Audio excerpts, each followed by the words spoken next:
मच्छर कॉलोनी एक मेहनती बस्ती है। यहाँ लोग रोज़ अपनी ज़िंदगी के लिए मेहनत करते हैं, लेकिन इससे ज़िंदगी के साथ बहुत ज़्यादा ऑर्गेनिक वेस्ट भी पैदा होता है। ऑर्गेनिक वेस्ट वो कचरा होता है जो खाने से निकलता है।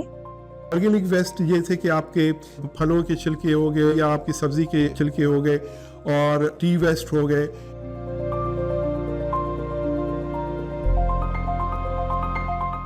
और जब ऑर्गेनिक वेस्ट खुली जगह पर पड़ा रहता है तो ये सड़ जाता है और शदीद बदबू पैदा करता है। इस बदबू से मच्छर पैदा होते हैं। मच्छर मलेरिया और डेंगू जैसे खतरनाक बीमारियां फैलाते हैं।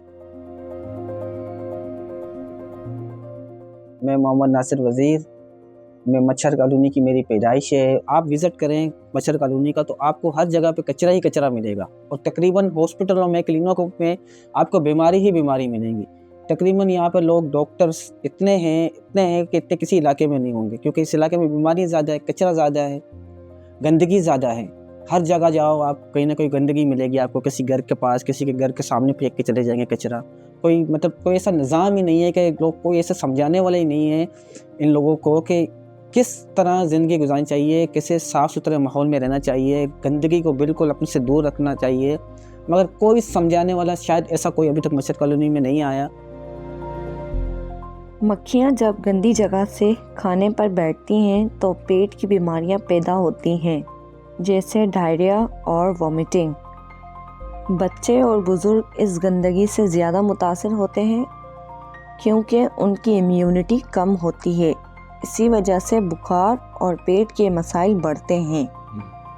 जब ऑर्गेनिक वेस्ट रोज़ उठाया ना जाए तो रोज़ ये बढ़ता जाता है और बीमारी का खतरा भी बढ़ता चला जाता है।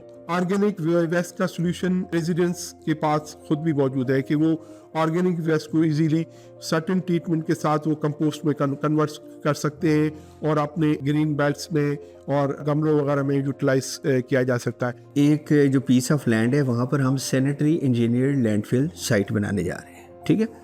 और जो ओल्ड लेगेसी वेस्ट है जो कि 1992 से ऑपरेशनल है, तो उधर तकरीबन को 40 million tons of waste is deposited already. तो जो कि कंटिन्यूसली वो जो आपकी decomposition process is on going and you know the gases are emitting into the environment which is basically damaging the environment. तो उसके लिए हमने अभी ये क्या किया है कि जो नई सैनिटरी इंजीनियर लैंडफिल साइट्स बन रही हैं उसके अंदर जो सिस्टम है which that system is inclusive of capturing the gas so that कि वो इन्वायरमेंट में रिलीज़ नहीं हो और फिर हम उस गैस को कन्वर्ट करें into any form of energy, ठीक है। उसको सीएनजी में कन्वर्ट किया जा सकता है, उसको बायोमीथेन के अंदर कन्वर्ट किया जा सकता है। अब सीएनजी जो है gaseous form, the biomethane is in basically a liquid form, right. So either and also you can generate electricity. आपकी जितनी वॉल्यूमेट्रिक कैपेसिटी उसमें से जनरेट हो रही है, आप जो एक इंजन है इलेक्ट्रिक इंजन वो रन कर सकते हैं उसमें से। तारिक साहब और फरहान साहब ने जो सॉल्यूशंस बताए वो ज़्यादातर गवर्नमेंट बेस्ड हैं, मगर सवाल ये है कि एक आम इंसान ऑर्गेनिक वेस्ट को कैसे ट्रीट कर सकता है। हल बहुत आसान है। ऑर्गेनिक वेस्ट को थैले या डब्बे में बंद रखना ज़रूरी है। इससे मच्छर और मक्खियाँ कम होती हैं। ऑर्गेनिक वेस्ट का अभी तक हमने कोई मुस्बत इंतजाम नहीं किया, मगर कुछ लोग हैं जो ये जमा करके इसको खाद में तब्दील करते हैं। घड़े खोदते हैं, दो, एक जब भर जाए तो दूसरे में शुरू करके पहले वाले को खाली कर देते हैं जब तक वो खाद बन चुका होता है। वो खाद बन जाए आप तो उसको बेच दें।